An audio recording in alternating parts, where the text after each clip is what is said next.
Gary Woodburn.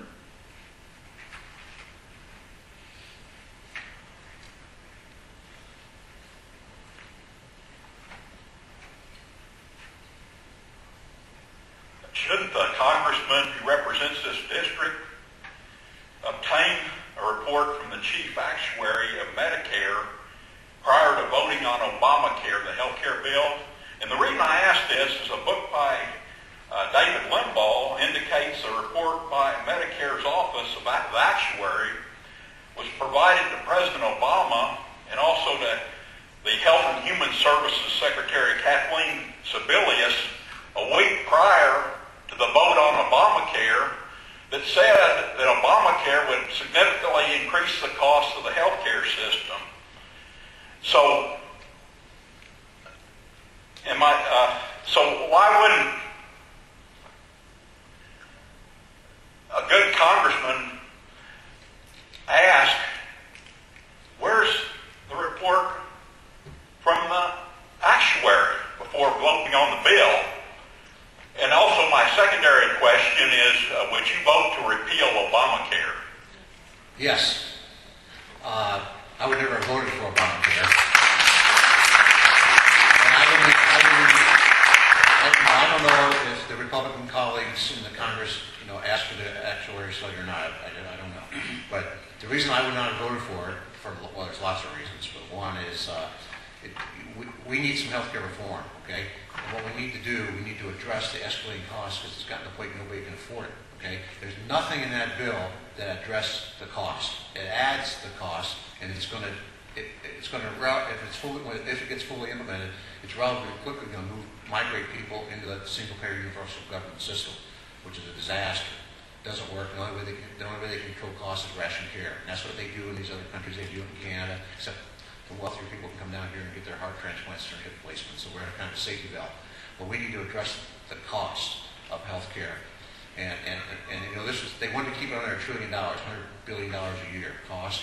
Well, they left out the bit about the reimbursements to physicians for Medicare and Medicaid. That was $360-some billion. I left that out. I've been meeting with physicians lately, and they say, we're not going to be able to take Medicare patients. And I was at a function in Chillicothe the other night, and it's already starting to happen.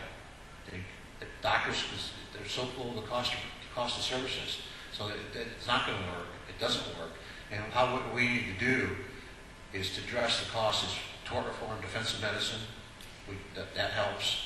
Portability, you ought to be able to buy health insurance across state lines. Low competition in the health insurance market would be a good thing. It would open up over 1,300 carriers.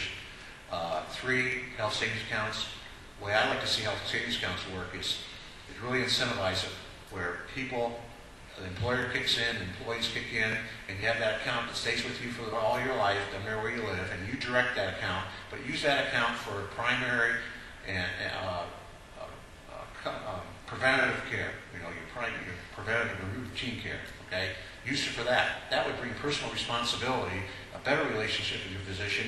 If you need some tests done, you might have a better conversation. What tests do you really need, what don't you need? So that would help with the liability issue and would really help with administration costs because we have insurance to pay for if you have a real problem, medical problem. And doctors spend way too much time filling out forms, and that's administration costs. So if we address those costs and get a handle on this, that's how we reform it. We don't let the federal government take it over. And I have a suggestion how we talk about the medically uninsured. Let the states be the laboratories to figure out problems with group risk pools and involve the private market as much as possible, the free market system. But not what they're doing. This is a disaster. We're going to have ration care, and we're going to have research and development will come to an end because our bright young people aren't going to get into medicine because they're going to be regulated how much they can make and government controls. And it's just an unhealthy situation, and it needs to be repealed and started over and reformed the way I long time myself.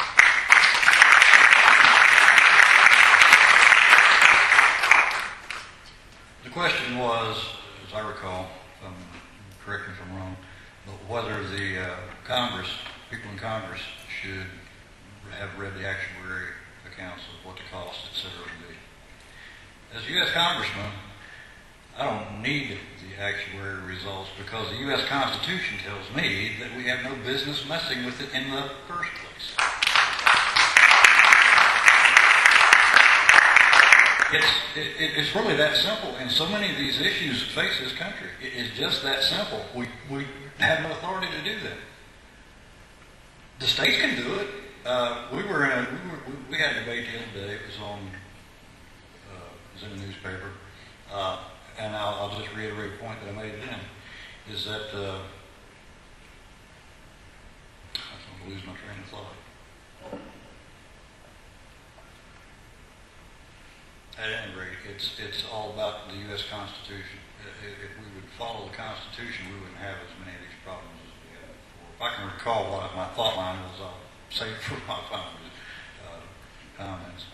But we have the constitutional authority at the federal level to do that. The states, this is my thought, the states is where you do that. The state of Massachusetts, they did their own health care thing. It was a flop. I mean, they're still trying to figure it out and work it out. It almost bankrupted the state of Massachusetts. Why do we care? Well, we're in Ohio. We don't worry about what Massachusetts did. They did the same thing in Tennessee. And Tennessee finally got theirs sort of worked out where it didn't work so bad. But now you see it's being done by the federal government. How Ohio's involved, deeply involved.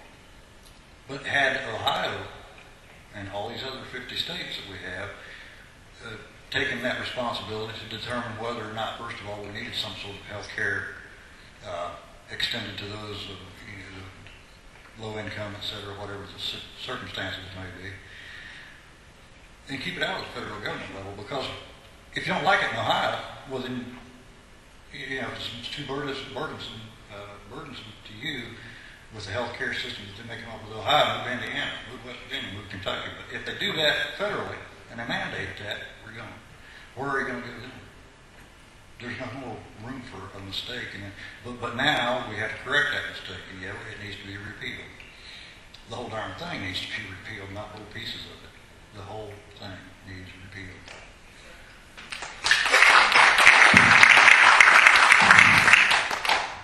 Dan, can we run over 9 o'clock? The university hasn't said anything about it, so.